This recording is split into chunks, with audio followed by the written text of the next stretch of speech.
What's going on, my fellow wealth creators? Matty Ice here. I wanted to share an awesome conversation I just had with my friend Ian from IULrehab.com. Great name, by the way.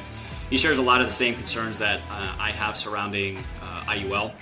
And the fact that a lot of people, I think most people, like 99% of people who purchase IUL, have absolutely no idea what they're buying. And that is a very, very big problem. A lot of people are going to get hurt by this, especially when, they're not set up properly, they're not managed as well. Like, there's so many things that can go wrong with an IUL, and we're kind of on the same mission to just expose these risks, finally disclose them to people, and show people like, hey, this is what you're actually getting your money into. You might want to be careful, all right? And if as long as you understand what you're putting your money into and you want to do that, you want to purchase an IUL, fine, do it.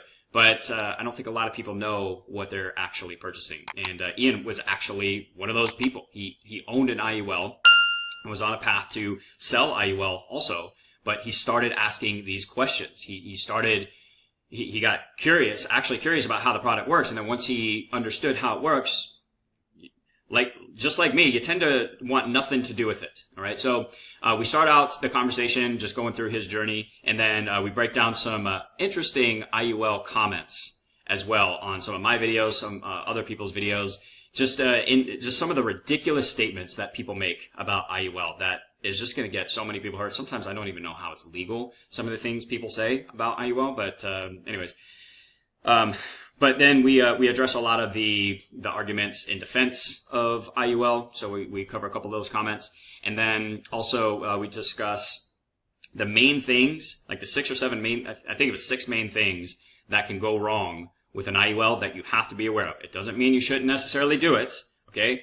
Which I just never recommend. I don't see the point of IUL. I've made numerous videos on this, but if you want to roll the dice and get an IUL, fine. Just understand what you're actually putting your money into and know what can go wrong, so you know how to plan for it. You know how to manage it ahead of time. You can hopefully prevent a lot of the things that can go wrong.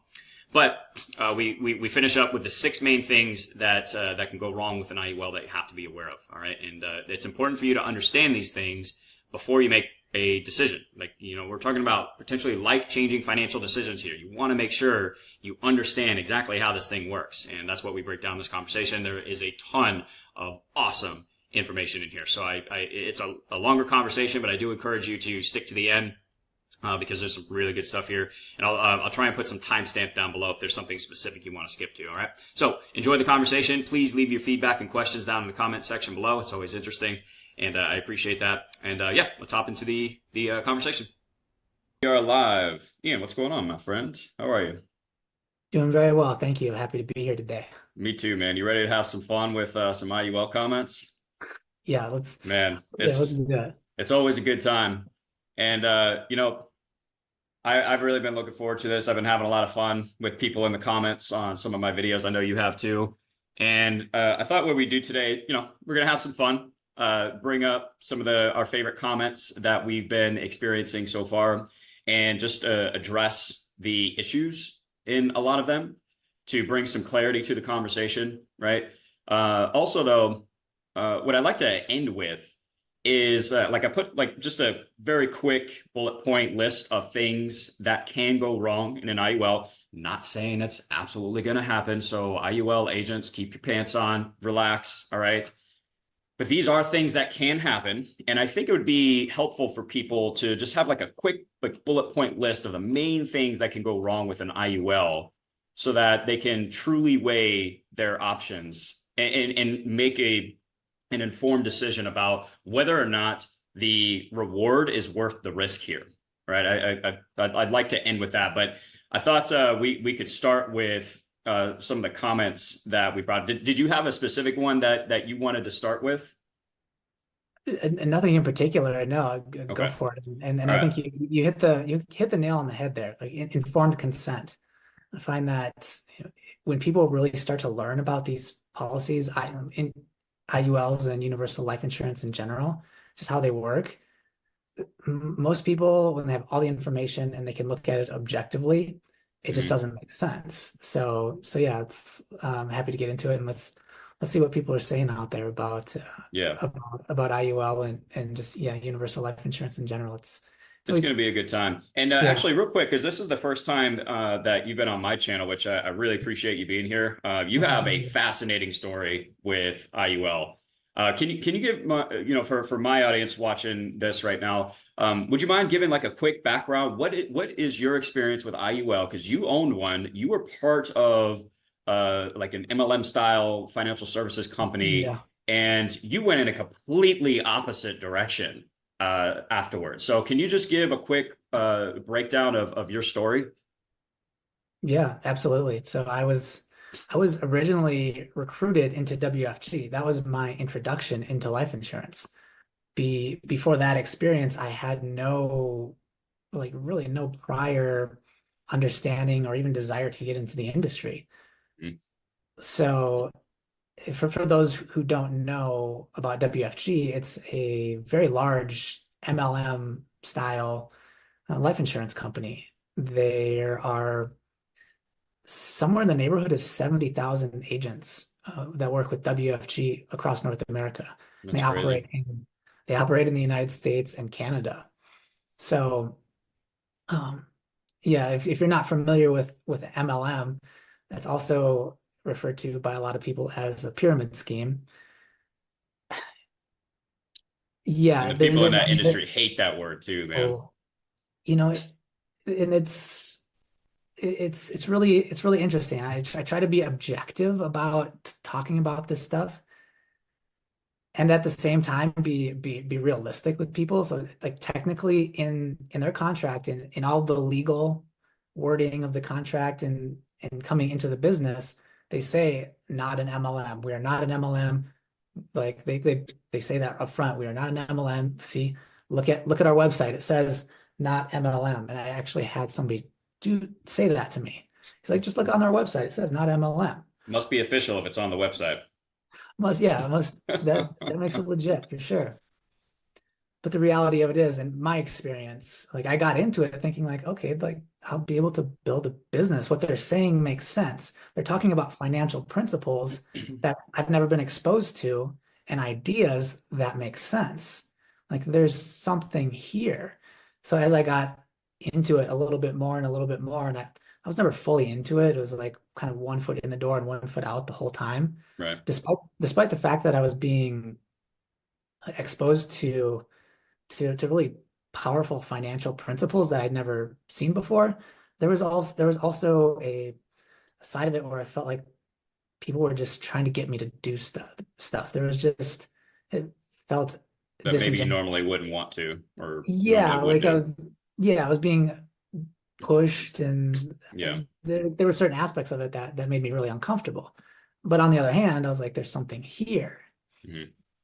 So I got into it more and more and I was like leaned in because of the financial principles that I was learning. And it got to the point where I realized like, oh, the what they presented up front as you'll have your own business and this is not an MLM. Well, when you get into it, like, no, this isn't an MLM, but you don't make money unless you recruit. Mhm. And Or you make very little unless you do, right? Like that's yeah, like like the you kind could of money sell policies and products, but how much are you gonna make? and Really with that. that's the thing. Like the big promises that were made up front require you to do MLM activities. Right. If you Yeah. want to make a decent amount of money. Right. Yeah. Yeah. So If you then want to make the kind of money that they promise, you have to behave like an MLM. So right. it's technically in the contract, they're not an MLM, but Right. unless you behave exactly like an MLM, you'll never get ahead in the company. Interesting. So, Interesting. So so it's at what point in the process did the were you presented with your first IUL illustration? it was a while in. They very much focused initially on getting you into appointments. The MLM style companies, they know the fastest way to retain people, the best way to retain people is to get them making money. So Sure. they try to get you into appointments right away. It's very focused Hmm. on sales initially. Very, very much focused on sales and not at all focused on product. Right. They even tell you like, "Well, you can learn about the products later. Let's get your friends and family in Hmm. these meetings with your upline, and get them into policies, and you'll Right. learn as you go, and you'll learn about the product later on. And was IUL the primary product that you were presenting in the appointments? Yeah, yeah. Yeah. So because WFG is such a large company, there are a lot of different branches or kind of factions within it. And I think called the base shop that I was in, it was Hmm. very much focused on selling Trans-America specifically, Right. IULs. And Right. there were annuities that were sold and some other products a little bit, but from my experience, where I was at, it was almost 100% IULs, and you you didn't even like, the idea was to get somebody into an IUL before you even knew what they needed. Like, you wouldn't even do a Wow. financial needs analysis before you were pushing people in that direction, That's and so crazy, man. taking them through a sales process that was specifically designed to make IULs look very attractive and not talk about any of the issues that we're gonna look at today. It was Right. very uh, misleading, like, quite frankly, and in how it was just half truths. A lot of it was half truths, and things that are a reality about IULs just are not discussed. Right. So I eventually got to the point where I started hearing these other things that my upline weren't talking about, like the dangers of taking loans against your policy in retirement. I started watching Chris Kirkpatrick's videos with Life 180, the Hmm. agency we're a part of. I started hearing people talk about the same product in a very different way. Right. So it started to introduce questions, and as I started to introduce questions into my way of thinking in my brain, and I started to ask those questions to my upline, and there was like, I was getting shut down. Like, people would get really defensive. Like, Hmm. the vibe would just change. It went from like we're friends to like you're attacking me kind of Right. Because you're vibe. questioning me. You're questioning what Yeah. I've told you. You're not only questioning what I've told you, you're questioning what my upline has told me, Mm. and you're questioning my belief. Right. So there's a very I found that a lot of people in that organization don't approach this objectively because there's a strong belief tied into, like, a deep personal belief, like I'm doing something right. And Right. if I'm selling, so it gets tied into morality, like what Hmm. I'm doing. And that's how they get people to come in and get really excited and get their friends and family on all these calls. They get you very excited that you're doing a really good thing. Right. And people attach like their sense of self-worth, and like this kind of becomes becomes part of your identity, that I saw IULs, and that's a good thing. And Sure. IUL are good things. So if you say something bad about an IUL, Right. by you are You're attacking inferring me that, personally. yes, that's the vibe that I got. And I was like, yo, like, I'm just trying to understand this IUL that Sure. you keep telling me about. God forbid you ask questions about a potentially life-changing financial product that you're about to sell somebody. Hmm. Yeah, yeah. Crazy. I'm like, I don't understand this thing. And before I get into, trying to get my friends or family or anybody on one of these calls to sell one of these things, I just, for me, for my personal sanity, and just, I need to know that this is not going to harm people. Right. And I was never convinced that Hmm. an IUL is not going to harm people. And quite So, frankly, the more questions I asked, the more I realized, like, oh, there's a lot of risk in these products right. that that people who buy them don't fully understand. So Right. I just kept asking questions and asking questions and asking questions until I got to the point where my upline stopped responding to my emails, or to Ah. my text messages. And like, that was my way out of Hmm. WFG, was just by continuing to ask questions. That's crazy. And did you had your own policy this whole time, right? Like throughout the like when you were asking questions about it? Yeah, partway through, probably 2 or 3 months into it, I think my whole kind of, from the introduction until I completely walked away from it, was about a 5 month time period. Hmm. At about the halfway point, my partner and I purchased an IUL, not understanding whatsoever what we were getting into, and I started picking it apart and looking at it, and doing my own research, and I realized that like this just doesn't make sense. Right. And at one point I asked my trainer, the guy who brought me into the company, I sent him a text message and I asked him like how does this make sense? Can you like how can you justify this policy design? Like Right. this doesn't make sense to me. Help me understand why you did X, Y, and Z and why this policy is set up this way and why this is even appropriate for us, quite frankly. And his response was, well, that's just what I learned from the leaders. Let me get you on a Wow. call with one of the leaders and he can explain it to you. Wow. And at that moment, the little light bulb went off and I was like, oh, he doesn't even know why he's doing what he's doing. He sold me a life insurance contract that I'm supposed to pay into for the rest of my life, and he Yep. doesn't even know why he he structured it the way he structured it. It's the biggest issue I have with this. Something on the panel the other day, like when Brian was interacting, you know, and you mentioned talking about like exposing the agents. It's not necessarily the product, even though the product is fundamentally flawed. It's really how it's being sold to people and the complete lack of regard for the impact that this will have on people's lives. Like when with your upline right there, like I'm just going to sell this person a product that he's going to put a ton of money into over his lifetime, and I'm not going to know anything about it. And when he asked me questions, it's just what I was told by my upline. Go talk to him.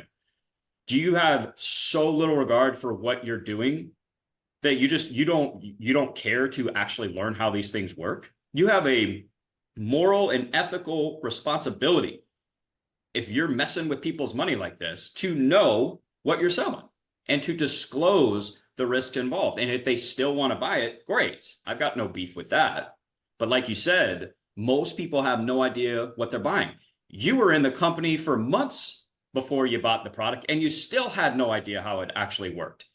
And the biggest concern, like you said, you said on the panel, is that there's 70,000 agents just in WFG Yeah. selling this to people. They don't know what they're selling. The people don't know what they're buying.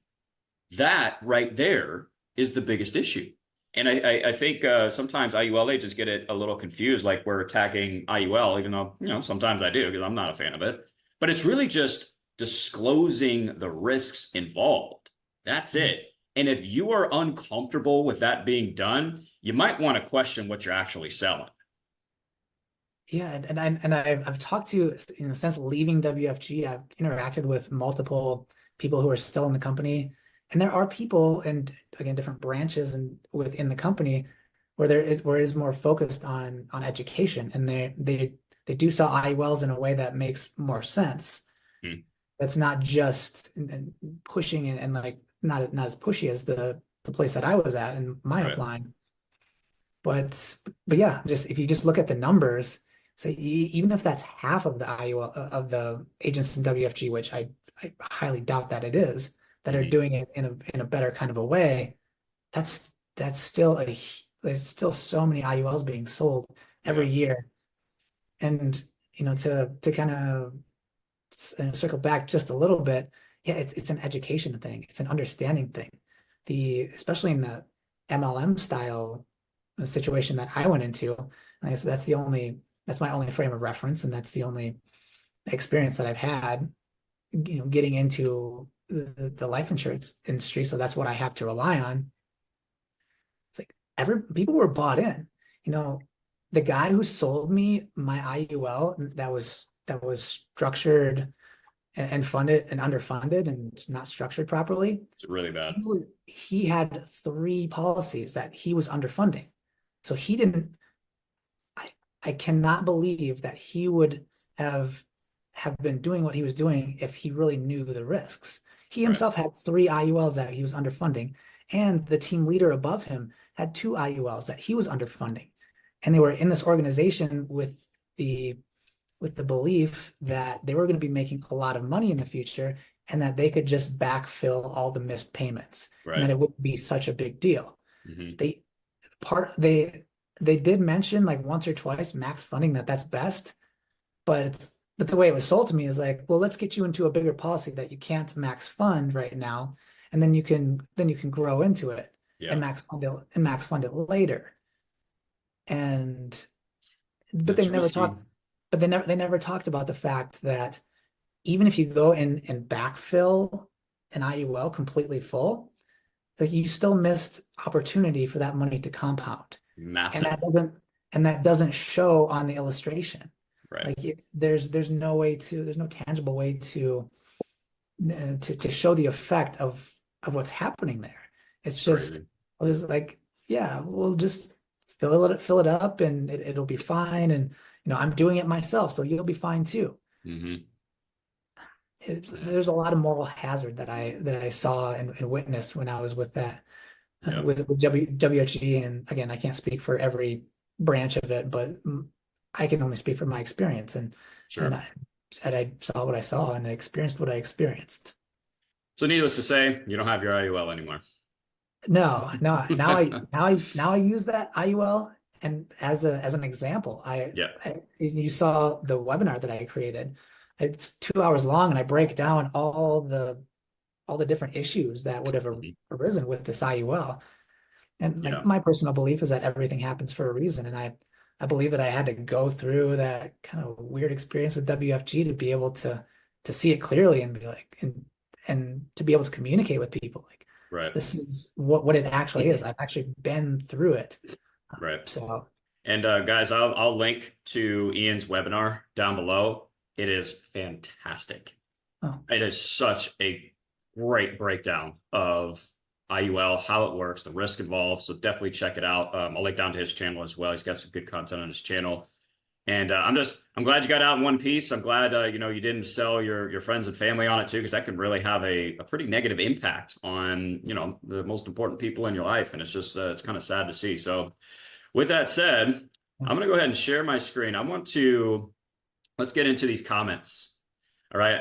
I want to start with the comment that you left on this video. So you did you shared a screenshot of this response from this IUL agent, so this person promoting IUL.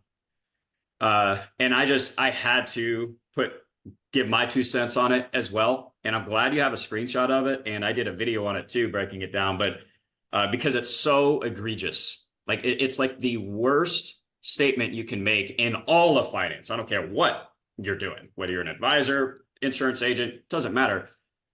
You never say you can never lose money. That is a very dangerous thing to say. So you commented on this video here about the KaiZen your retirement. Talk to me a little bit. What was your thought process watching this video? Why did you leave this comment? And then I want to break down her response afterwards. So I'd watched this video when I was still in WFG and I was trying to learn about these policies, trying to understand them. This lady seems pretty level-headed, not, she seemed unbiased, and like there was some good informative content on her channel. And I watched this video, I was like, oh, Kaizen, that's interesting. I've never heard of that before. That was months ago, before I knew what I know now. And Yeah. two weeks ago, somebody sent me an IUL illustration of a Kaizen policy, and I broke it down and I made a video about it. And I went even further and made a full blog post about it where I break down the numbers to the dollar about how this policy is so risky. I think in year 71 of that policy, if there would have been just a flat year in the market, the cash value of that policy would have dropped by 30%. And I break it down with the numbers, and in my blog post, like shots of the policy itself. You can follow along how I come to that conclusion. And I thought, oh, wait a minute, this is the same kind of policy that she was talking about Mm. in that video that I watched all that time ago. So I went back on and I was like, I just reviewed one of these Kaizen policies, and it's a premium financed policy. So there's a huge amount of loans taken against the policy. I'll take a step back. So with one of these Kaizen policies, you borrow money from a bank to pay for your premium to bump up the cash value in your policy. And then later on in the policy, when when the cash value has gone up, you then take a loan against your policy to pay back the money that the bank loaned you initially. So that leaves a big loan against your policy. The idea is that the cash value in your IUL will be gaining enough money that the interest never catches up with you. That it's never an issue. Mm, So my I God. just and you pointed out earlier that the fact that these illustrations show positive growth every year is super misleading, and especially so with one of these KaiZen policies when there's a lot of loans against the policy and it's highly leveraged. So So I crazy. came back to the comment section after doing a complete breakdown of one of these policies, and I left this comment because the policy that I looked at, the gentleman would have put in $345,000 over 10 years, and he would have lost most of it, almost Yeah, undoubtedly. It would have been gone with just a couple down years in the market. He would have never recouped that. He probably wouldn't have even gotten half of it back. that's so crazy. Like, so I came back here and I left a comment. I was like, yeah, you see it. This is an incredibly risky strategy. Beware. And that's why I Yeah. left that comment. So, so if IUL is not risky enough for you guys, do premium financing. Go into debt to finance a fundamentally risky product. That sounds really smart. Would you do that to your 401k? Would you go to the bank and borrow money to invest in the stock market? That's ridiculous, right? So why would you do it with an IUL? Oh, because you get downside protection. And according to this person, you can never lose money. I cannot, I just, when I saw this, I got chills. I cannot believe this right here. This is my biggest issue with IUL right here is crap like this. You're really going to sit there and say that there is no risk involved with financing an IUL, a financial product based on the performance of a stock market with ever increasing cost of insurance, all these things that can go wrong. There's no risk. You can never lose money. Are you serious right now? How is that even legal? Like, guys, when you see this, run. Like, if this doesn't throw off alarm bells in your head, I don't I don't know what else would. And it's actually concerning to me because like when you scroll through a lot of these comments that they're actually it's like positive review and people are excited about, oh, this thing sounds amazing. Really? But then when you see this, you can never lose money. As soon as somebody that's pitching me on anything with regards to money, if they say, Matt, you can never lose money, I'm gone. Like, and it's funny too because I'm already like picturing the responses that I'll get to a statement like that. It's like, well, you say that you can't lose money in a whole life policy, right? Well, the policy itself is guaranteed to grow every single year, so you can't lose money there. But you know what the risk is? That doesn't mean there's no risk with a whole life policy, especially like with what we do. I do infinite banking and stuff. You are the risk in a whole life policy. If you're a dummy with your policy and you over leverage it and you let that loan balance get away from you, a whole life policy can lapse. But a whole life policy is not going to lapse due to rising cost of insurance, where we have to manage net amount at risk, where it's based on stock market performance or whatever. Like, it's just the complete opposite. So, but like, man, this right here, I don't know. When you see this, Ian, what's your first thought? What comes to mind? How do you respond to that? It makes me my first thought is like I wonder what she understands. Like I wonder if she believes what she's saying, Right. because that's just not true. And as you mentioned in the comments, there's so many comments on this particular video where people are like, "Oh, great information. Thank you. Never heard of Right. this. Right. Cool. Thanks for the information. Great video." And like what you said, it looks great on paper. It sounds amazing. Yeah, like you can everything she talks about in this video and premium financing and IUL, like the the projected and hypothetical returns that you can get if everything works out perfectly and there's no down years in the market. Right. Yeah, it's really amazing. But that's not the world that we live in. It's just not ever going to happen. Right. And yeah, and and even her, like the second part of that comment. However, I don't recommend KaiZen for most people, mostly because you cannot touch your money for 15 years. Almost all IULs have surrender periods. Like that's true for every IUL. If this was such a great strategy, everybody would use it. Mhm. But with a KaiZen policy, I believe it's $100,000. Right. You have to have $100,000 to put into it. Well, the banks understand that there is a lot of risk with one of these policies. So they're not going to take that risk for nothing. Hmm. They're not going to risk their own capital for somebody's 10 or 25 or $30,000 policy. Like if they're gonna take that big risk that they know exists within a Kaizen policy, they want a return on it. Sure. So that like her reasoning behind that, it's like if it was such a great and safe and no risk thing, the banks would offer premium financing for every policy. But Sure. they don't because the banks understand that there is risk and Right. a significant amount of risk. And people with a higher net worth, they probably have money stashed and saved other places. This isn't going to be the only place for their money. So if they lose money here, it's not going to wipe them out. They're not going to come Right. after them. They're not going to be, needy for that money. And Right. and, and so there's just so And much this is more to it. this is a great deal for the bank Mhm. because IULs don't typically have problems during the accumulation phase, which is what the bank is financing. So by the time you get ready for distribution, right, we're going to start taking income out of this thing. You're going to take this massive policy loan to pay off the bank. Bank's off the hook. Bank doesn't care whether your IUL works out or not now. They're good. But now And you have a massive policy loan, right, to start your distribution years, if I'm understanding KaiZen correctly. Like, yeah, who that's actually and wins in that scenario? I don't get it. the bank and the insurance company in this policy, it was a 10 pay. The policy that I reviewed was a 10 pay. He would have paid into it $35,000 for 10 each year for 10 years.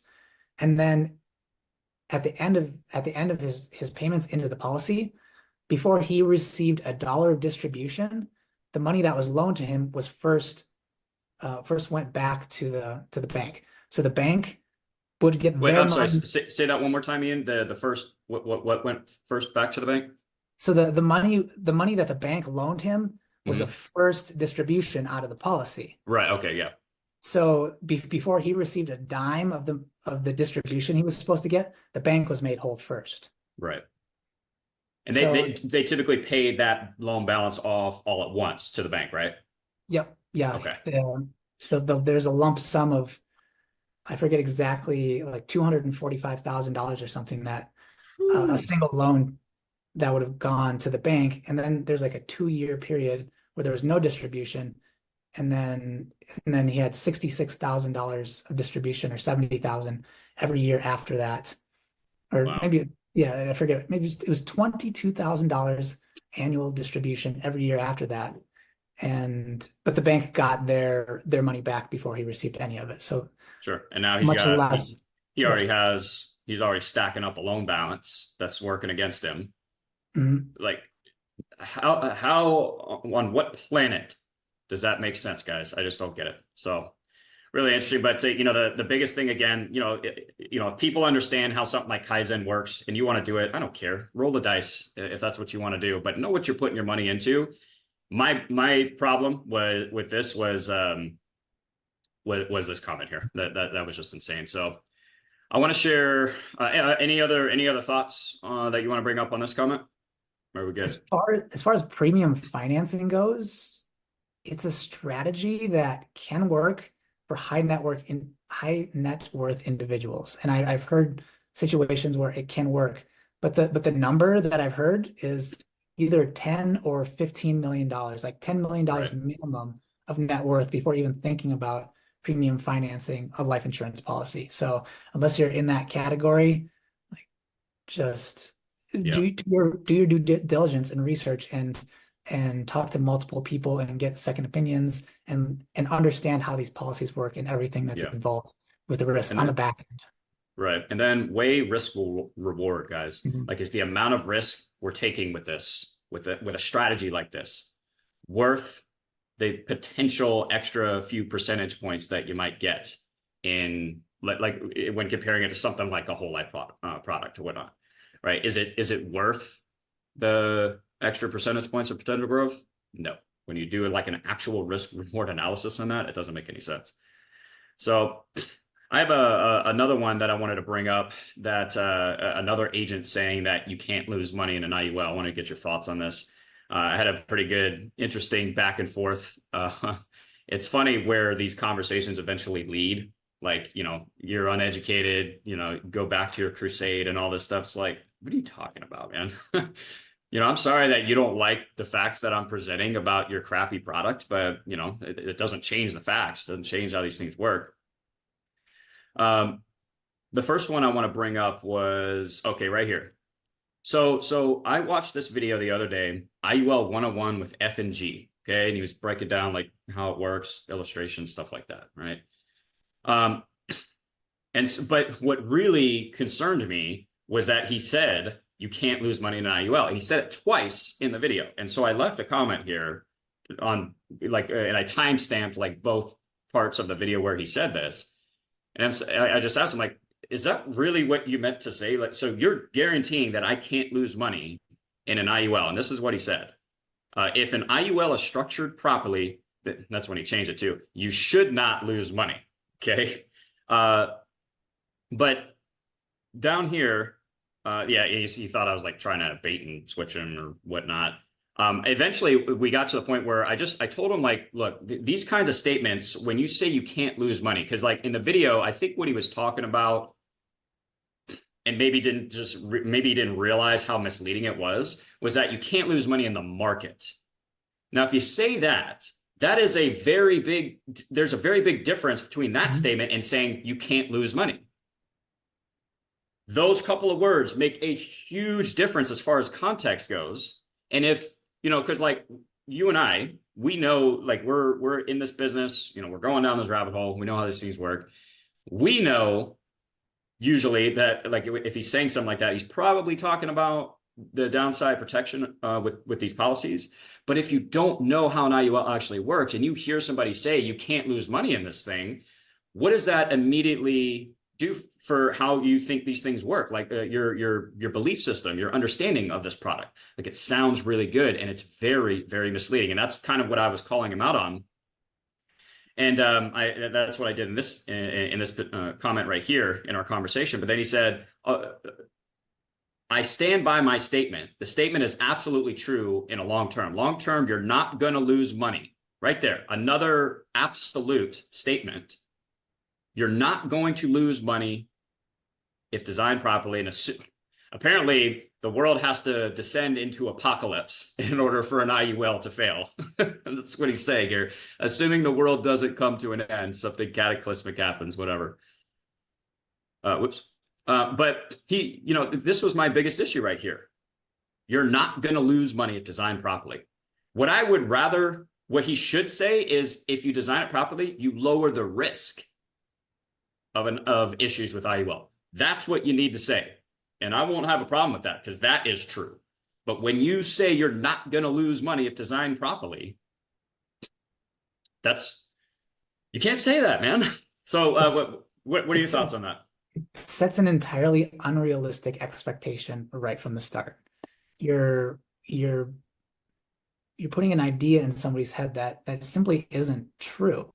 Or so what I've seen people say is you can't lose money due to market loss. And that technically is true because you're not invested in the market. Right. You can't lose money due to market loss, but you can lose money because of market loss. Because when the market, as we know, when the market is flat or goes down, your policy is credited no money and the policy charges still get taken out. Plus your loan balance too, if you have loans. And yeah, if you have loans, the interest on your loan balance gets taken out as well. And in the early years of the policy, you might not even notice because the cost of insurance is relatively small. But as you get over age 65 and later on in life, the cost of insurance goes up, and Hmm. that's when these policies really get in trouble. And yeah, you might not even realize that you're losing money for decades until it's too late. And then you can look back and see like, oh, on those years, like, no, my cash value actually did go down just a little bit on those years. Right. So it's you can't lose money due to market loss, but you can lose money because of market loss. And Right. it's just like that, just that slight, just that slight tweaking of the words. It's like a technicality. It's technically true, but the reality of your bank account, or the reality of the cash value of your policy is that it's going down in those Right. years. There's no other way to look at it. Which means you're And losing money. you're the cash value in your policy is going down on those years. Yeah. So yeah, Yeah. yeah. And And like, people selling this, they under a lot of them have to understand this, but they're just leaving that out and not telling not being completely upfront with people about about that, or they sugarcoat it and say, oh, like he tried to do in the long term, you're not going to lose money. right. Like, so that's like a misdirection. Like, oh, don't, I said what I said was not true, but in the long term, it's probably true Right. if you Big make difference. assumptions, Yeah. certain assumptions. And it's like, okay, it's like trying to, yeah, it's like it's like quicksand. It's just like there's nothing solid there. There's nothing substantial. It's always shifting. Right. Yeah. And like even long term, it's like, do you really? I mean, I think a lot of agents do really believe it, and again, like, can you manage the risk long term? Yes, but even if like even if we can avoid the policy lapsing, is it going to produce all of the income that you're showing somebody? Is it going to perform as illustrated? Because I don't remember the last time that the stock market went up every single year, which is what your illustration shows. And he said down here, by law, every IUL displays three illustrations, which is true. You have the guaranteed, moderate, and the one that they actually use to sell the IUL. Like they say, this is what's going to happen, or most likely going to happen. All these other ones are kind of worst case scenario, whatnot. But if you were to, like, when you look at those other columns, though, I mean, oftentimes it shows the policy lapsing long before I've seen them around like 70, 75. If it gets a 4.5% average rate of return instead of the 7 or 6.97 that it's showing, your policy can lapse. It's not going to produce anywhere near the amount of income. And like 1 or 2 percentage points off of the illustration can completely blow up the policy. Like if you only average 5 to 6%, that IUL, like over the long run, that thing is going to get into a lot of trouble, man. You're not going to have anywhere near the amount of cash value that was projected on that illustration. And like I think one of the biggest issues I have with IUL is the illustration because it's so misleading. But yeah, that was the last thing I wanted to bring up is like the three different illustrations or like three different columns on the illustration. I know you've had an interesting experience with that. You've walked me through your original IUL policy. They're very concerning, right? Give me what are your thoughts on that? Yeah. So again, in that webinar, I completely break it down.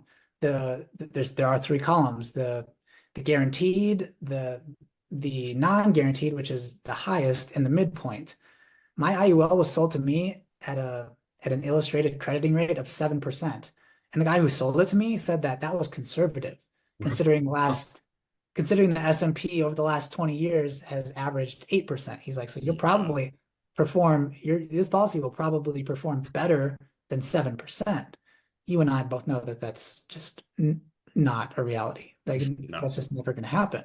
For 99.99% of people, that will not happen.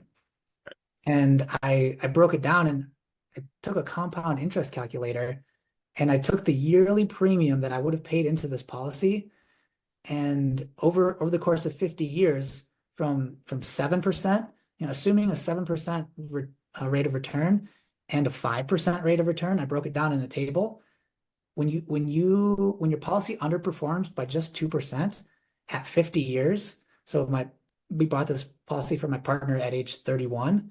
At age 81, if it would have underperformed by just 2%, the policy would have lost 50% of its cash value.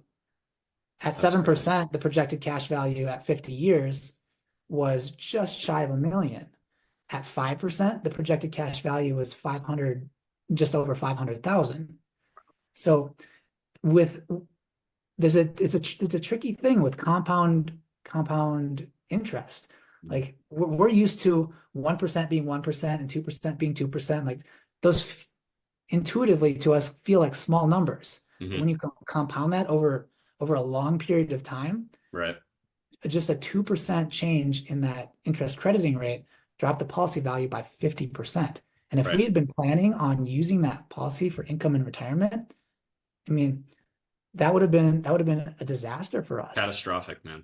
And you mentioned like a policy failing. I did a video recently where I kind of break that down and talk about it. Like, so what does it actually mean when a policy fails? Yeah, a lapse is like a catastrophic failure. But if you think about a policy underperforming by 2% and you're having half as much money as you planned in the future, that policy failed. Like it failed to meet your expectations. Yep. And even if the amount of policies that end up lapsing is, if it's a small percentage that end up lapsing, the amount of policies that are going to underperform and eventually fail to meet the policyholder's expectations is going to be very high for most people. And with this comment, something I noticed while you were talking, he mentioned that by law, every IUL displays 3 illustrations you're required to show the client. Read that next line. By default, you educate them and all 3. I'm assuming he meant on all 3. Yeah. So he's saying by default, you educate them on and all 3. I'm going to read it as on all 3. That's not that is simply not true. That is an assumption. That's a dangerous assumption. That's an assumption. That makes me very that kind of gives me not good feelings inside, because maybe he's assuming they understand the other part of the illustration, the other, like all 3 columns by default, they understand them. Yeah, just by the fact that they're there, he's assuming that they're educated about them. Right. And I guarantee, like when I was sold my IUL, the guy who sold it to us, he pointed at the guaranteed, at the lowest and the midpoint. He said, those are never going to happen. Just pretend they're not even there. Wow, that's like unbelievable. He completely glossed over it. And he was teaching myself and my partner to sell IULs that way. He's like, you never need to worry about that. Like they have to be in there legally, but it's you got to mention it. But we point to the 7%, and again that the highest illustrated value is conservative. Right. And that's wild. If you take all that into consideration, if even half of the people selling IULs believe that just by the fact that those 3 columns are there, that therefore the client is educated and understand what that means, there's going to be an enormous amount of people who don't really get the amount of risk and what can happen with their policy. Right. That's the biggest issue with these, is people don't know what they're getting. I thought this was kind of ironic too. The challenges that I was making, the challenges you're making, or I think meant to say the challenge is you're making conclusions off of your own predispositions and assumptions. This is so funny to me when IUL agents say, you're just making assumptions and stuff. Your entire product is nothing but a massive assumption that is probably not going to happen. So I just think this is very ironic when, and a bit hypocritical when IUL agents say that, like, that entire IUL illustration is just an assumption, dude. Like, just stop. So this was definitely a fun one for me. I enjoyed it. Anything beyond year 1 or 2, it's like all bets are off. Right. Like even year 2, it's like there's so many moving parts in an IUL. Like the guarantees are so few and essentially worthless. They don't really guarantee anything with the amount of other. Yeah, there are guarantees in an IUL, but because of all the other moving parts around them, those guarantees aren't attached to anything. So you Yeah. just don't really know how an IUL is going to perform in the long run. There's no predictable way to to illustrate an IUL or to have any reasonable understanding or idea or semblance of reality of what's gonna be there in the future. It's all based on assumptions. Right. And to a certain degree, that's true with all with whole life as well. There are some assumptions made as far as the dividend and not every aspect of a whole life policy is guaranteed, but the guarantees in a whole life policy are meaningful. Like Yeah. your money will be there, like you said, unless you behave very recklessly with them Right. and way over leverage them. Like you can cause a whole life policy to lapse through not using it properly. Right. But it's much harder to do, and the guarantees are a huge safeguard in policy lapse with a whole life policy, and 100%. they actually uh, are meaningful in the long run in cash value accumulation within your policy. Sure. And one last point on that, and then I want to bring up one other thing that he mentioned. But uh, one of the biggest issues I have with the IUL illustration is that it's showing that uninterrupted compound growth. You don't get actual compound growth with an IUL, because when you have 0 years and God forbid your policy actually goes backwards, like you actually lose money in your cash value, that is interrupting the compound growth. You're going backwards. Anytime you go backwards, you interrupt the compound growth. And you do that just a couple of times, like Ian just mentioned, that those 1 or 2 percentage points, even 0.5% over a long period of time makes a huge difference on the amount of cash value that you have in the long run. That's why whole life policies, they actually get true uninterrupted compound growth. It might not look as great on an illustration because it's not getting 7% every single year. But if you get 3, 4, 5% every single year, tax-free, uninterrupted compound growth over 40 years, that number is massive. And that's why it's like with whole life policies, I think they're pretty likely to actually outperform these IULs because of that uninterrupted compound growth. Like just take the stock market side of it out, like, in, of course, the ridiculous illustration. The fact that whole life policies get true uninterrupted compound growth makes a huge difference. Like, because you're not actually getting that in an IUL. So, that's why I have such an issue when they show that credit every single year. Well, what happens when you don't get that credit, especially when you're older, 70, 75, and let's say you were the illustration projected you getting $25,000 in credit, but you don't get that now. That's gone.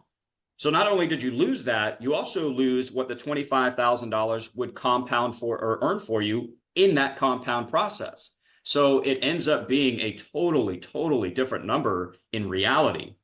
So IUL illustrations, they're not worth the paper they're printed on, or the PDF they're put on. It's just like ridiculous. So anyways, I did want Yeah. to go ahead. Yeah, You have something on that? the analogy I use for compounding growth with an IUL, and I completely agree that we're not getting uninterrupted compounding growth with an IUL. Right. Zero is an interruption. Yes.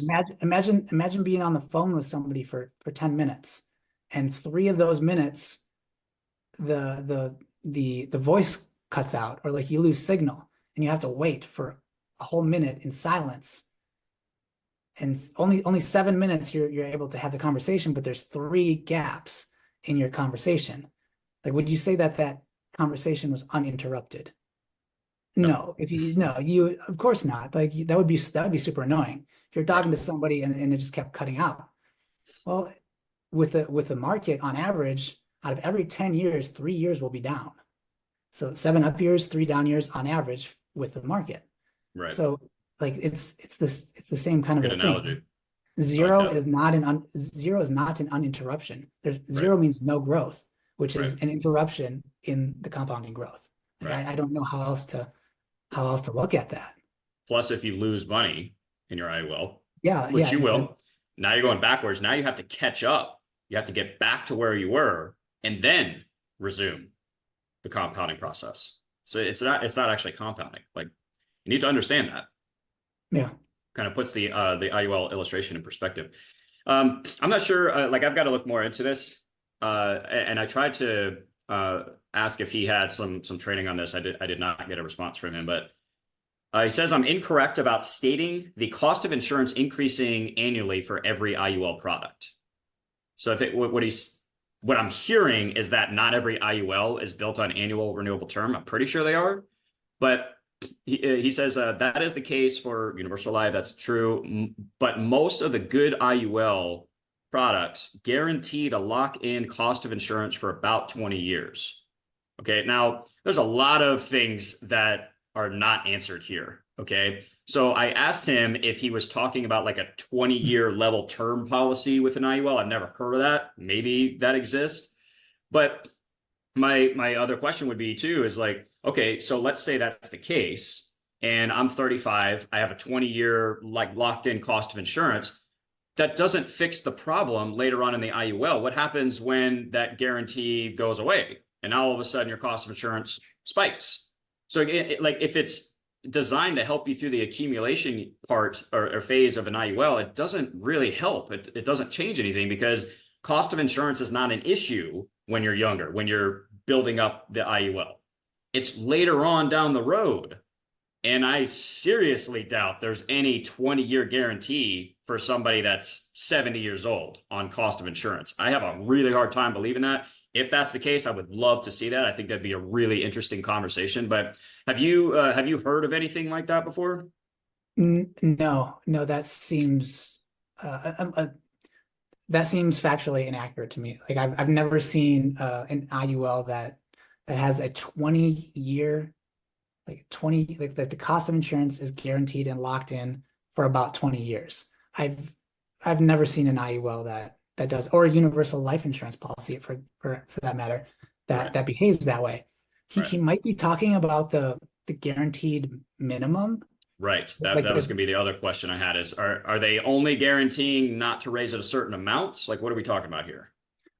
Based on what he's saying, and like that's factually inaccurate, just for one. But I think what he's referring to is the no lapse guarantee. So most IULs have a 20-year period, the minimum no lapse guarantee. It lasts for 20 years, most IULs. If you pay the absolute minimum, your policy will not lapse during that time period. Like that's standard with a lot of IULs, but there are stipulations for that. There are stipulations for that. It'll last for 20 years, but after the 20 years, if you've been minimum funding a policy for 20 years, the cash value is going to be so low after that no lapse guarantee policy. Like Right. The likelihood that your policy will survive after minimum funding it for 20 years is almost not existent. Like that policy is in deep trouble because it's not going to have enough cash value generated within it to withstand the cost of insurance later on in life. And that increase in cost of insurance is going to gobble up what's left of that cash value. I did a breakdown. I looked at the numbers with my own policy, and assuming like I looked at the amount of money I would have paid in at the minimum guaranteed for 20 years, and I compared that to what a 20-year term life insurance would cost. The face value of my policy was $300,000. And for that same price over 20 years, I could have got $1.5 million in term insurance for what I would have paid for the minimum guarantee for the IUL. Right.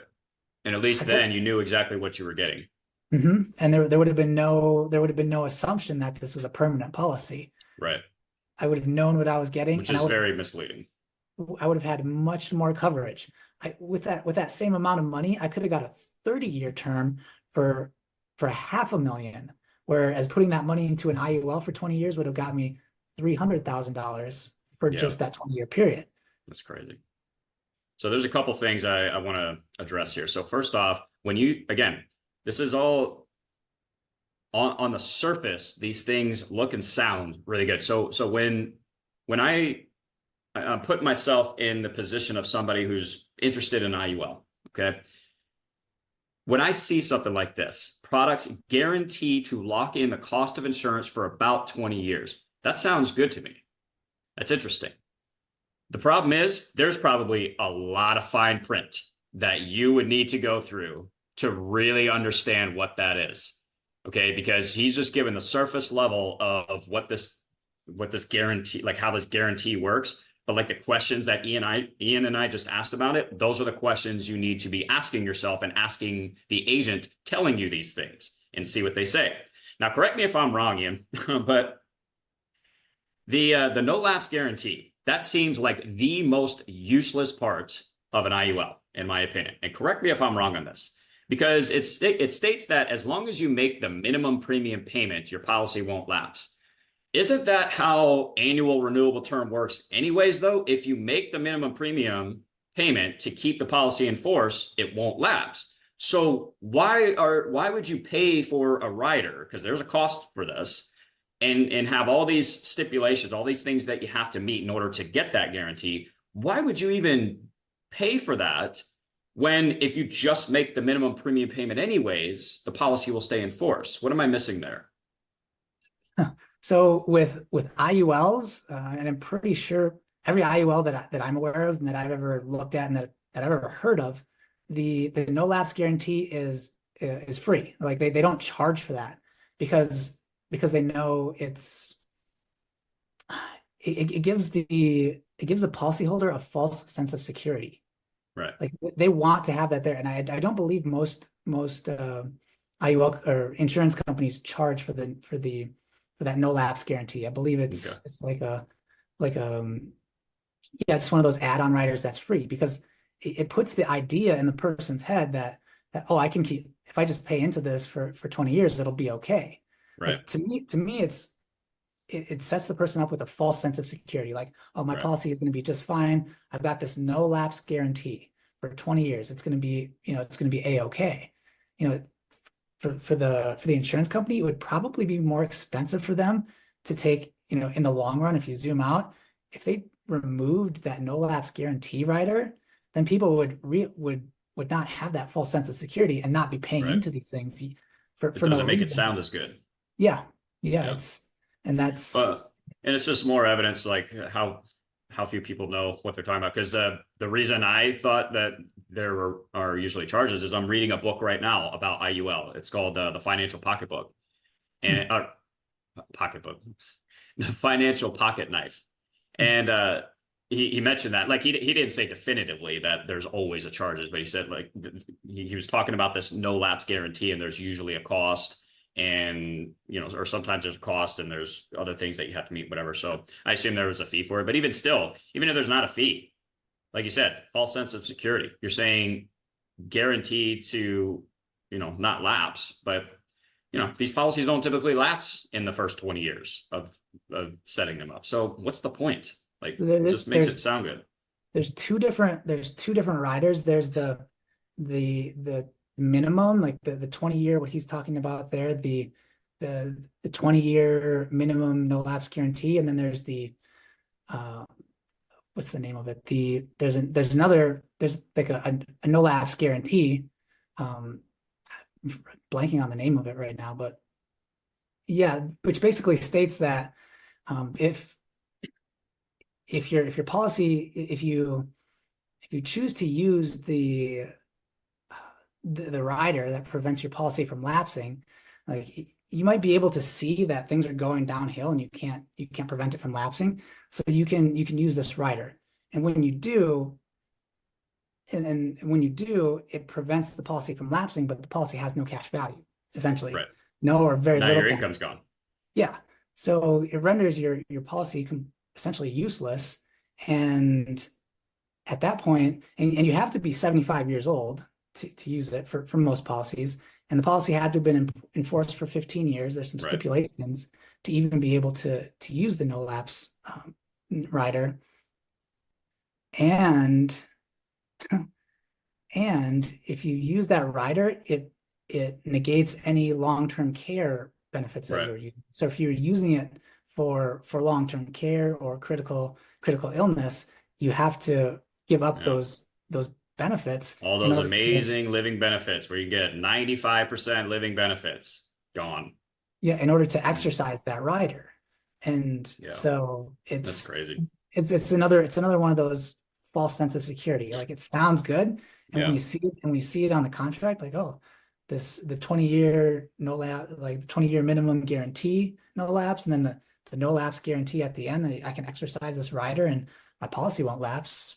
It's all good. right, And both of those things ultimately render your policy like they're not in the long-term benefit for the policyholder right. 99% of the time. Like if you have to use either one of those riders, Mm. like it's bad news and Yeah, it's going to be your bad policy news. is falling apart at that There's point. It's pretty much major issues. useless. It can maybe, obviously it'll hopefully protect you from, or it would protect you from getting like a potentially massive tax bill if the policy lapses, you've been taking income or whatnot. But Yeah. aside from that, it doesn't really do anything. It makes me think of like if I'm going to a car lot and I'm looking at this vehicle. It's got a blown head gasket or it's leaking oil or something like that. But they slap a really nice piece of vinyl on it. Like, look how cool this car is right here. You're going to be so cool driving down the street with this thing. But it's leaking oil. Would you buy the car? No. Like these kinds of things, you're slapping vinyl on a junker. Like, you just, it doesn't make sense to me. So, Yeah. anyways, uh, I brought this, forgot which comment I wanted to go through here. I should have highlighted it ahead of time, but like this was somebody, let me get rid of this. He's been like, we've been going back and forth a long time. There's like 41 comments and it's mostly just him and I just going back and forth, and there's a lot of ridiculous stuff. I even made an entire video breaking down all his points. I've challenged him to come on my channel multiple times. He won't do it. He says, send me an in-force illustration and answer all my questions first. I was like, no, let's go through it live. Let's go through my in-force illustration for my whole life policy and let's address all your points live. Yeah, we'll see what happens.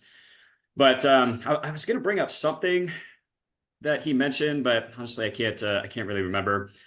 Maybe we'll do that next time. I did want to go through one more comment, and then we'll finish up with the bullet point list on just things that can go wrong with an IUL. This was a conversation I had with someone on LinkedIn. If you guys want to see the full thread, I'm not going to go through all the comments, but it's on LinkedIn. It's my business page on LinkedIn, Millennial Wealth Creator. And I actually want to give a shout out to this gentleman here, Lewis. If you're watching this, I really enjoyed this back and forth conversation. I thought it was actually really productive. It didn't turn into like a cage fight, and where personal attacks are being thrown and stuff. Like it didn't descend to that, and I really appreciate it. And while I disagree with like 99% of the stuff he said, same thing on his end for me. I thought it was a productive conversation. I hope he feels the same way. But there were a few points that I wanted to bring up because there's some really interesting arguments that IUL agents will make, especially like if you start, what I've noticed, if you question IUL sometimes, so, or when you question IUL, some people get really offended by it, and then they try to attack whole life. Like whole life is has all these risks as well. What are you doing? Why are you bringing up IUL? And so there was something right here. Look at this. So also, this was he was commenting on the interview I did with Elon Moaz. If you guys really want to get a really some interesting insight about how like universal life and IUL works, definitely check that out. But That was a one of great the interview, things, by the way. thank you. Yeah, he's a really interesting guy, really, really sharp. Yeah. So spouting the imaginary dividends in a whole life policy, they are just a return of an overpayment of premiums already charged, is not a real selling point to use against IUL. This is really interesting to me because you couldn't have two products that are the complete opposite than IUL and whole life. You couldn't have it. It doesn't exist, in my opinion. They're the complete opposite of each other. And so when he's saying, because like basically what he was addressing here is my concern about IUL illustrations being very misleading because they show uninterrupted compound growth every single year based on the performance of a stock market index. That's not going to happen. And so, which I don't know how anybody can really argue with that, but whatever. You certainly can't compare it to an IUL or a whole life illustration, though. Spouting off imaginary dividends. Okay, so dividends are not guaranteed, of course, right? That's fine. But these companies have never missed a dividend payment. They've always paid them. So when I look at an IUL, the non-guaranteed side of a whole life illustration, I am pretty confident that's going to happen. Is it guaranteed? No. But it's not based on the performance of a stock market index or whatever stupid proprietary index you select that month or year. Like, it's based on the performance of some of the best risk management companies in the world that have never missed a dividend payment throughout all of the chaos, financial chaos over the last 100, 150 years. And so I find it really bizarre when they bring this up. And there's one other point that he brings up here, and I'd like to get your thoughts on it. I just think this is very funny. Okay. Secondly, my point about whole life illustrating 6% had to do with me lambasting IULs illustrating 6% for years in the future, when whole life illustrations do the exact same thing. All right. But they illustrate 6%, but 6% of what? Okay. So he's comparing IUL illustrations to whole life illustrations. Ian, help me out here, brother. Yeah, I mean the guarantees in a whole life illustration are meaningful, and the assumptions in an IUL illustration are beyond the first year or two. You don't know what you're going to get. You can, based on the history of what whole life companies have been doing and what they've been paying out. Some of these companies have been around for 180 years. It's like that information is different. Like the kind of assumption you can make on 180 years worth of actual data is different than the kind of assumption you can make on IULs that have been around since 1997. And the reality is so many of these IULs are being sold for tax-free income in retirement, but in real life, people aren't doing that.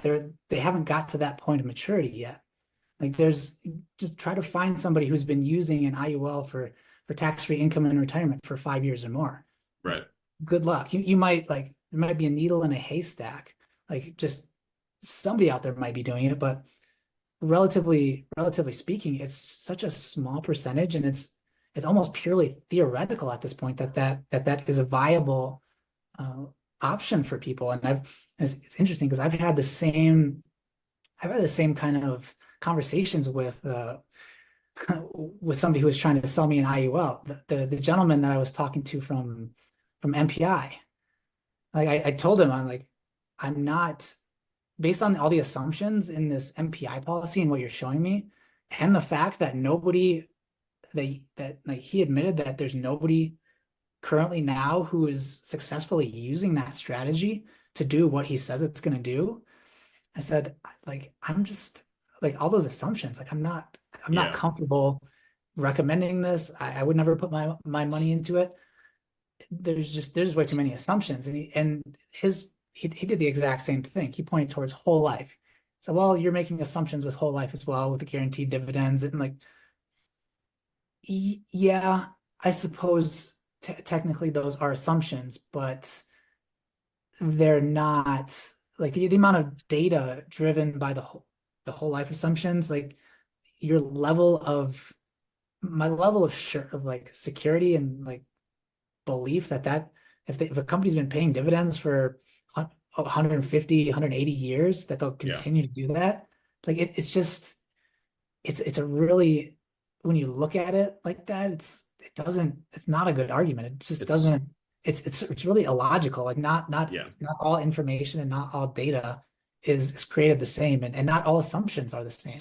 Some are based on more data and real life evidence, like whole life, and some assumptions, like we see with IULs, are based on spreadsheets and theory and projections without any real substance to, like, you can't go and talk to somebody who's really happy with the performance of their IUL over the last 30 years, who's taking money out of it for income in retirement, those people just don't exist. Right.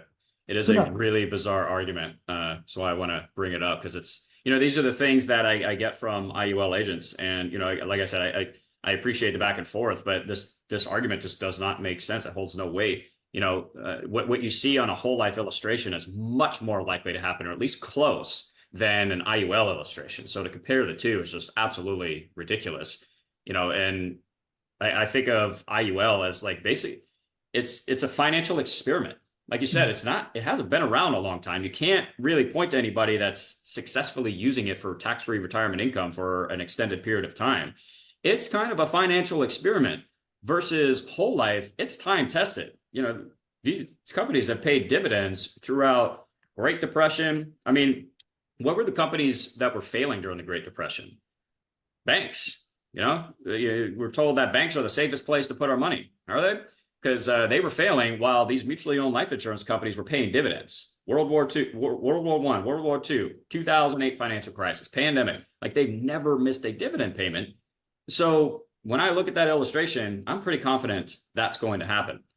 And the other thing that I wanted to address too, again, like this is just kind of a half truth as well. Like people see this sometimes, like, and they say this to bash whole life, and it's just a half truth. Like, so the dividend is classified by the or it gets it's tax free or tax deferred, and treated as a return of premium by the IRS. That's actually a good thing. That's what gives it its tax advantages. But people stop there and say, oh, it's just a return of money that they overcharge you. That's misleading. Okay. Because if that were the case, my cash value would never actually grow. And when I stop making premium payments into my whole life policy, I would never get another dividend ever again because they're not charging me. So what are they giving me back? Yet my policy will continue to grow. So what's happening there? Right. So again, when you see stuff like this, do your research, dive into the details, because it's a lot of the times it's misleading and it's a half truth.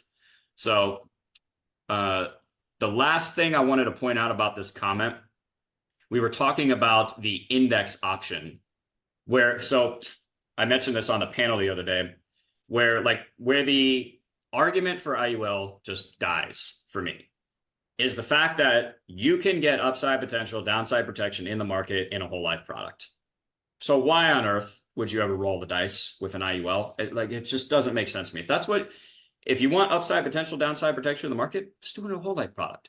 And the argument, that's why on the panel, Brian said, oh, well, can you get 61% in any given year?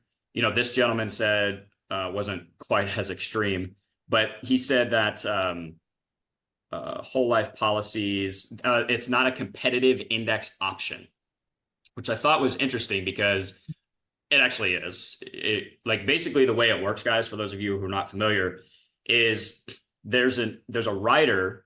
It's Guardian charges for it. One America does not, but you can allocate a portion of your dividend that year to buy call options to get that upside potential in the market with the downside protection. Okay, they use options for that in IUL as well. Okay, but you still have the guaranteed growth rate. You have all the protections of whole life. And if the market goes up, it's like 10% or whatnot, they double your dividend. So if you were going to get a $5,000 dividend that year, you'll get a $10,000 dividend that year instead. That sounds pretty good to me, right? But the main thing is that you don't have all the other problems that you would with IUL. So to say that it's not a competitive index option, I don't really know exactly what that means. I'm assuming that he's suggesting that you can get a much higher rate of return or a much more competitive rate of return in an IUL. I think somewhere he mentioned that IUL doing 8% every year. I don't remember where that was because I did bring it up. It might be in a different comment, but that was another interesting part of the conversation. I don't know if you want to weigh in on that, Ian, but the index option for these whole life products for it, they actually are competitive and you don't have all the other problems. So go ahead. Yeah. I think I tend to look at things from kind of like big picture. I like to zoom out and look at things from a kind of a different perspective and than a lot of a lot of people who are in the industry, I believe.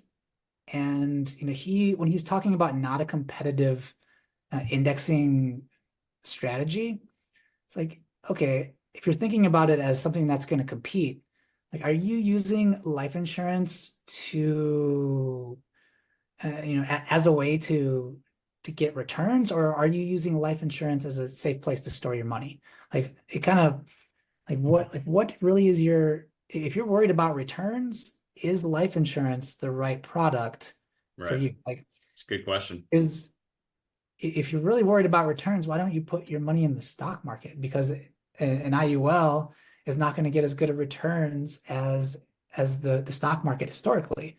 So like that whole rationale, it just doesn't make sense to me, unless you believe that you can never lose money in an IUL, then that might make sense. But Right. I think of it as like, okay, why am I doing this? Like, what is the purpose of this? And if you're using life insurance to get the highest rate of return in the stock market, Mm-hmm. it's like Yeah. the mindset around that is probably not going to lead you to a lot of success. Right. What are we really trying to do here? Sure. No, it's a really good point. And I agree, even though the option is there in whole life, I'm not a huge fan of incorporating stock market performance with my life insurance policies. Yeah, and I'd rather use my life insurance policies to build wealth in another way, use the infinite banking concept, et cetera. But I don't really want the growth potential or just the policy itself to have really anything to do with the stock market. With that said, though, if that is something that is appealing to you, because who am I to say what to do with your yeah, money, right? If that's appealing to you, why not do it in the safest way that you can? Why inject all this risk with an IUL when you can get very close to the same thing in a whole life product and avoid all those issues? And if you're a market timer, like some agents suggest that you should be, like on the panel the other day, and you don't want to use that rider 1 year, you could turn it off and mhm. just go back to receiving dividends. So you're in complete control of that, right? But it's just like, if you're going to do it, why not do it in the best way possible, the safest way possible? It's Yeah. just it's The common sense to me. One So America's index dividend option, the IDO, like you said, that it gives people that option if they so desire to do that. So it gives you a level of flexibility, and you can have that exposure to the market if you want. But if that's your primary goal for having that policy, like, there may be a better way for you. Like, let's just think about what your objective is, and your final, like, what's your mindset around this? What are you trying right, to achieve? right, And so, that's a good but point. but yeah, the having the ability to do indexing with whole life products, I think, well, like you said, it kind of makes IULs obsolete, Right, unless you believe you know all the interesting information we've been in the comments that we've been reading, yeah, that are all the hype, that all the suggest a lot crazy of things stuff. are going to happen, and make a lot of assumptions based Right, on not a lot of data. yeah, no, thank you. So figured we'll go ahead and wrap up with this bullet point here, or this bullet point list of the things that can go wrong with an IUL. I think this is just a good question to answer. If people, they hear stuff like this, like, there's all these problems with IUL. Okay, well, what exactly can go wrong with them later on down the road? I think it'll paint a clear picture here. And some of them we've kind of touched on, but let's just briefly go through this, and let me know if there's anything that I'm missing here.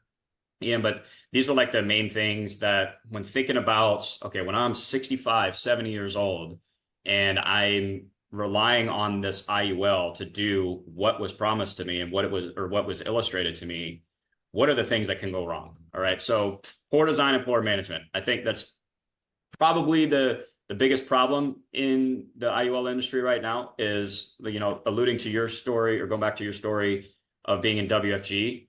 These agents have no idea what they're doing. They don't know what they're selling. Therefore, how would they know how to properly design these? Because yes, if you properly design and then manage your net amount at risk, can they work? Probably not as illustrated, but can they work in the long run? Sure. but a lot of people don't know how to do this. Like they have no idea how these products work. Cost of insurance increases every single year. Actually, let's just go one bullet point at a time. Give me your thoughts on the poor design and poor management. I think the poor management, there's a statistic about the life insurance industry that very few people know. And it's that 90% of life insurance agents leave the industry within a year. And in WFG, it was just churn, people in and out, selling policies to their friends and family, and then realizing that they weren't comfortable with what they were doing. They didn't understand the product. They didn't have anyone else to talk to. So they just faded away. Right. So there's, like you said, a lot of the long-term issues with these policies can be managed if there's somebody managing them. Sure. If there's somebody managing them, and if that person managing the policies understands how to manage the policies. Right. So that's huge. An annual review of an IUL is absolutely essential. Mm-hmm. And a lot of people selling IULs are only going to be in the industry for a short period of time. So that leaves a lot of people just kind of holding the bag and hoping that they have a policy that's going to work the way that it was illustrated, and not having resources or knowing what to do. Right. And the company is not going to go out of its way to help you with your IUL. Like if you call them and like, hey, can I get an in-force illustration? I'm sure they would, but they are not legally required, at least right now. That's one of the things that Elon Musk is so passionate about, and or why he's so passionate about what he does, is to get some kind of legislation passed where these companies are legally required to send an in-force illustration every single year. Because what happens is, like you said, people think that these policies are just going to do what was illustrated. 20 years goes by, and all of a sudden they're getting a notice in the mail from the life insurance company that, hey, you have to make a $5,000 premium payment, otherwise this thing's lapsing. That's typically with the standard universal life policies. But I could see that happening with IUL here because people don't know what's actually happening inside of their policy. And you get the wrong agent and they get out of the business, and you don't know how to manage an IUL. You don't even know what you're looking at when you look at that in-force illustration. What are we doing here, right? So very, very big thing that can go wrong with IUL is just the poor design, poor management. Cost of insurance increases every single year because it's built on annual renewable term, right? I don't like to beat a dead horse here, but because I know I bring this up a lot on my channel, but guys, your cost of insurance increases every single year, and that can be a huge problem later on down the road in an IUL.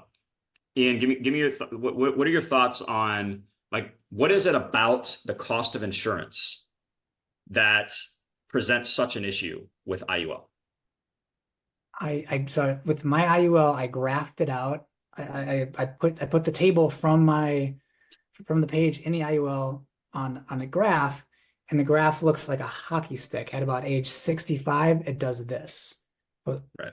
So for the first, depending on when you buy the policy, for the first few years of the policy, it's up until your mid 60s typically, like the cost of insurance is relatively low, and it's great. But then once you hit that 65 and it starts to shoot up, mm-hmm. it's quite frankly scary. My partner bought the policy for my partner she was age 31. At age 87, the cost of insurance for that policy was scheduled to go up by 200 times. Wow. There's going to be 200 times the cost of insurance at age 87. And due to the mortality rate and the average life expectancy, like she would likely live to be that old. Right. So her insurance was, after age 87, her insurance was going to be 200 times more expensive than when she purchased it. That's and crazy. when you're that old, you're on a fixed income. Almost everybody in retirement is on a fixed income. And as that price of cost of insurance starts to go up and you're on a fixed income, it's like you don't have options. Like you just have to let the policy lapse. If you haven't done everything just right all throughout the entire life of that policy, that's so that kind of 200 times is crazy. That kind of brings me to the next point, because again, I'm just seeing all the comments from agents in the comment section below. Cost of insurance isn't an issue. You hear that a lot. It can be, and it likely will be. And so here it brings me to point 3 here. is the reason that that's such a big issue is so the cost of insurance gets applied to whatever your net amount of risk is. Death benefit minus cash value, that's your net amount of risk. That's what the formula for cost of insurance gets applied to. Okay. So if you have not managed your net amount of risk and you have, actually, let's just say you have, and you have a 0 year when you're 70 years old. And like Ian just said, where your cost of insurance is just growing exponentially every single year that you get older, that cost of insurance has to come from somewhere. And so when you have multiple years, that cost of insurance, Ian, where's the cost of insurance come from? If you have a 0 year in an IUL, it's deducted from the cash value of the policy. It's the cash value. That's one of the ways that you can lose money with an IUL and really start to run into trouble, is that if your policy is underperformed and you're not managing your net amount at risk, cost of insurance can completely destroy your policy. Okay.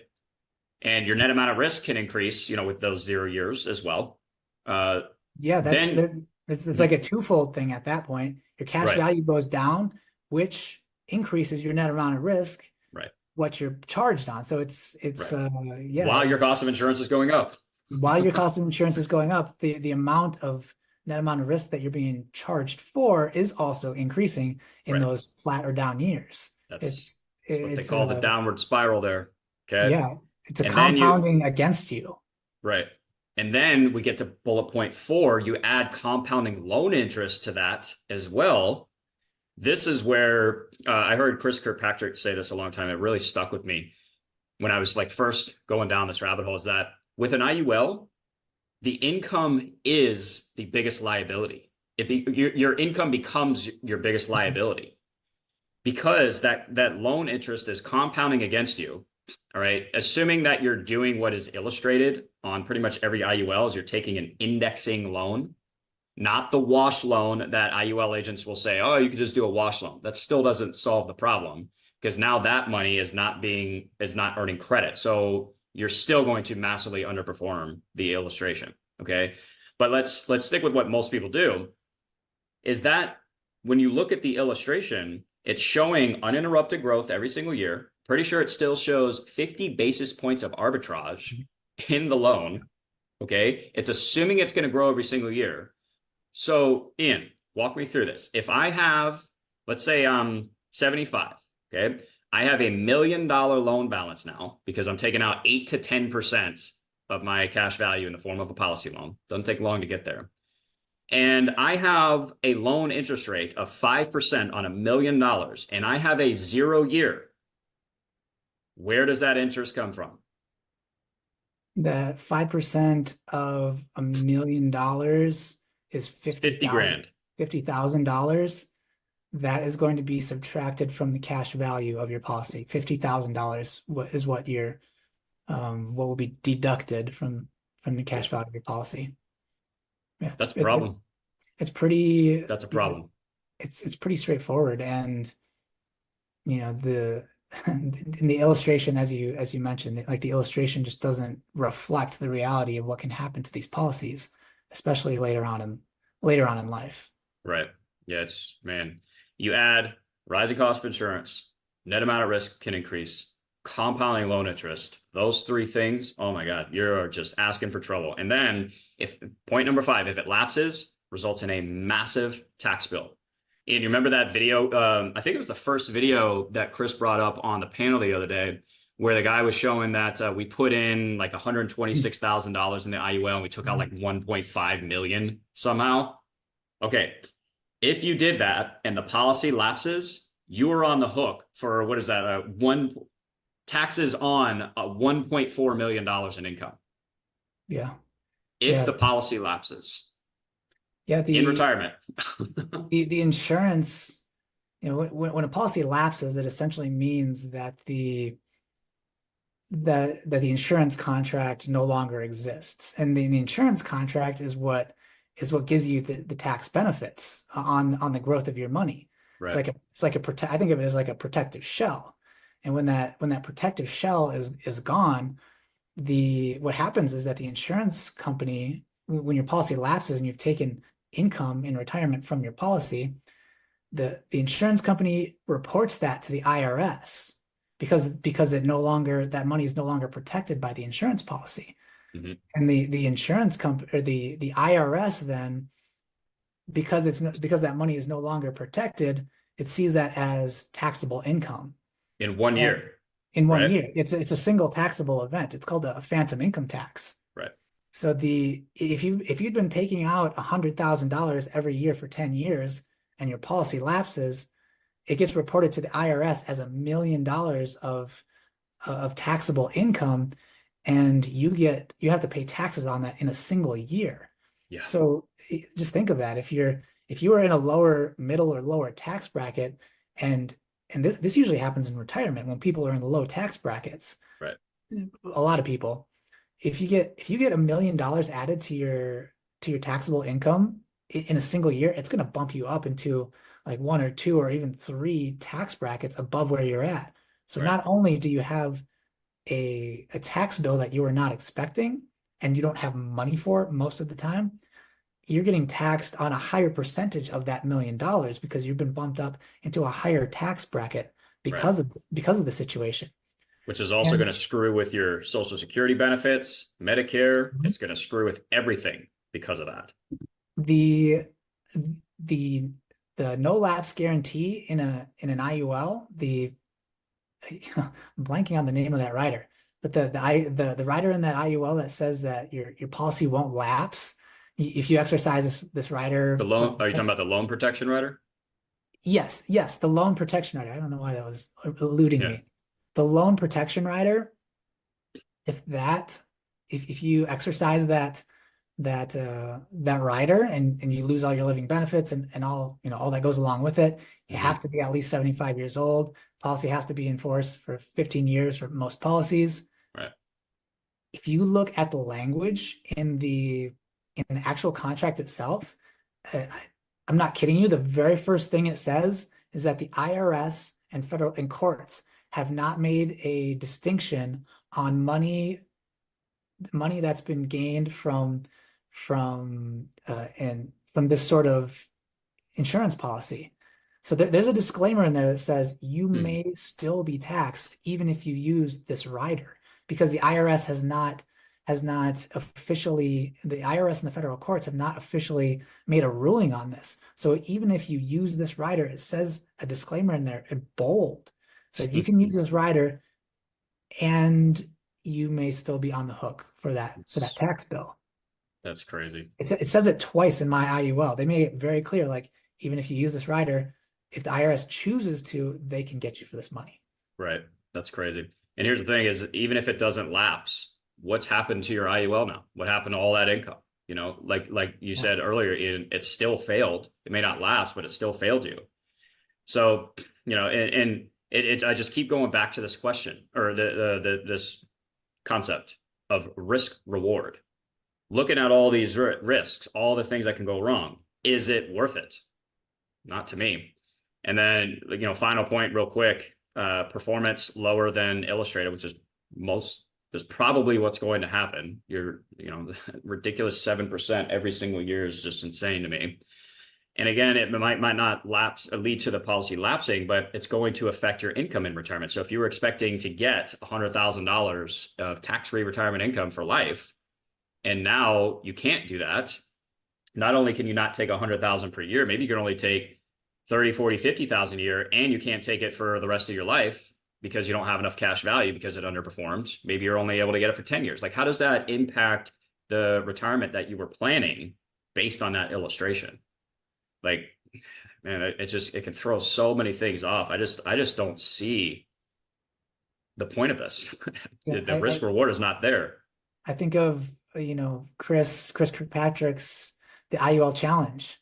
He's offering to pay anybody $2,000 to show him an in-force illustration that's been in force for more than 10 years that's performed at or above the illustrated value. And he's had this has been going on for 2 years. And sure, there are probably some policies out there that have done that. But again, to zoom out, how many policies if that's the case, and nobody's coming forward, and there aren't droves of people coming forward, because Right. there have been hundreds of thousands of IULs sold in the last 15 years. Hmm. If there aren't people coming forth claiming this money, like where are those people? Right. And even if those people exist, if there have been hundreds of thousands of policies sold, if it's just, if it's just a couple hundred or a few here and there, it's like, what's the reality for the majority of IUL policyholders? Right.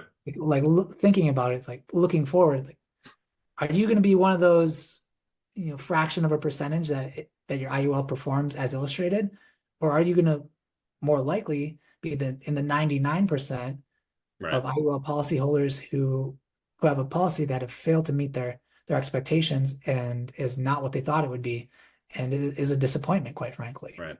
I And saw that what's the more other likely? day.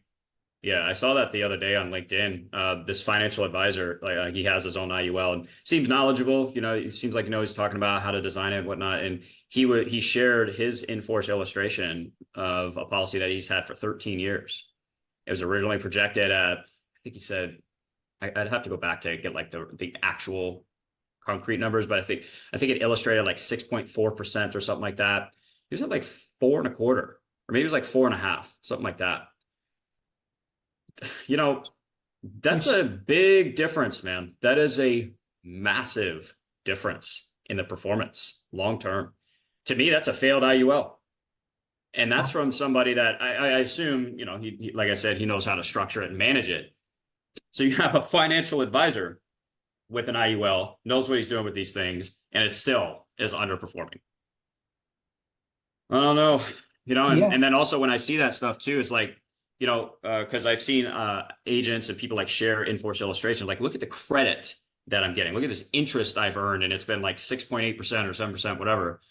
But what I would actually like to see is the actual cash value growth to get the real rate of return on this thing thus far. I haven't seen that before. They probably wouldn't want to show that because the interest you get credited is not your actual growth rate of the cash value, because there's still cost and fees associated with the policy. So showing the interest that you earn is pretty misleading because it doesn't reflect the actual cash value growth in the policy. And that's what actually matters. I don't care how much interest I get. If I don't keep any of it, if it doesn't grow my policy, what's the point? Right. no, So that's really cool that insurance agent shared his 13-year-old in-force illustration. And I'm yeah, not surprised by that number, like the his rate of return being around 4%. I mean, there are people, I mean, again, Chris Kirkpatrick, one of the things that he says, and again, looking at it from a bigger picture, what's the likelihood that an insurance company is going to get you a better rate of return than they're going to get for themselves? And right, historically speaking, most insurance companies, like their general fund will get a rate of between 4 and 4.5, maybe 5%, but usually right, somewhere between 4 and 4.5%. So this guy's IUL illustrated probably right in a line with the performance of the general fund, is which right, what you would expect if you were looking at it and from a common sense standpoint. Like right, what's the likelihood that the company is going to give you much more money than they would take for themselves? right. And then the Insurance question companies, becomes, it's yeah, like, are what, for-profit companies. right? The question becomes, why not just do a whole life policy then? Because he showed Yeah. his new in force illustration projection. It's at like a 5.92%. So lower than originally illustrated. But then when I see that number, like if you're trying to get 5.9%, why not just do a whole life product? Like And get you don't the have the 3 to risk. 5% Yeah. tax free. Why roll the dice for just a couple of extra percentage points of potential growth? It doesn't make sense. So it's really interesting. I'm gonna have to go back through and like get the concrete numbers on that. It was a really interesting post, and I appreciated him sharing that. It was, in the interest of transparency, I thought it was fantastic. Do you see anything missing on this bullet point list, Ian, before we wrap up, that you want to address? No, Anything I think anything else that can go wrong with the IUL? we covered pretty much everything, I think. Poor design and poor management, like funding. I think one thing we didn't really touch on is that the fact that an IUL, if it's not, I think that's probably what you meant by poor, yeah, poor design. Yeah, I was thinking about funding with the design part, but yeah, it's a good distinction to make though. Yeah, those two things are kind of those two terms are often used interchangeably, but making sure that an IUL is funded is max funded, you put as much money into it as you can. That reduces in the long term. That's going to greatly reduce all the issues that we talked about. If an IUL is max funded, those issues become much more manageable and much less likely to completely and totally tank the policy later on. Right. 100%. Awesome, man. Well, I've really enjoyed this. Go ahead and start to wrap up. We've been going for a while. I mean, Yeah. I could talk about this all day, man. I can go for hours talking about this stuff. It's a lot of fun, and it's always a pleasure speaking with you. You know, it's really cool Likewise. following your journey. And where can people connect with you? What's the best way to connect? My YouTube channel, it's Ian Vogel Media. I create videos and content, and some in the life insurance space, some in, I'm kind of branching out a little bit, but putting out more content there. I have a website I have two websites, Freedom Flow Finance and IUL Rehab. I I created love that IUL. name. I created IUL Rehab, and I do free policy reviews for anybody who reaches out.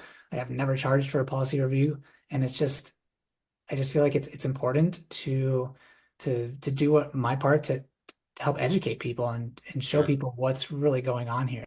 Yeah, that's So awesome. Okay. Well, yeah, thanks, I'll link man. all those down below in my video. I'm sure you'll have them in the description of yours. Yeah, And I think absolutely. that would be a really cool video to do with you at some point as well, if you're open to it, is like some of the policy reviews that you're doing. I think that would be amazing, like really good information to show, like, this is what's actually happening to people right now. This is what you're being sold. This is what you need to be aware of, because this is really happening. So I think that would be fantastic. So, but Yeah. either way, man, I've really enjoyed this. I appreciate your time, and look forward to the next one. Likewise, likewise. Thanks for having me, and we will yeah, we'll keep fighting the good fight and helping to get the word out and talk to people and raise awareness around a situation that a lot of people are unaware of. And I also really appreciate your content, the interviews you've been doing, just what you've been putting out. It's been really impactful. I know people are going to see it, and it's going to help to prevent others from getting into situations that are going to be harmful for them in the future. So Thank you. kudos to you, and yeah, keep it up, brother. Yeah, appreciate it. All right, man. We will talk soon. Yes, we will. All right. Take care.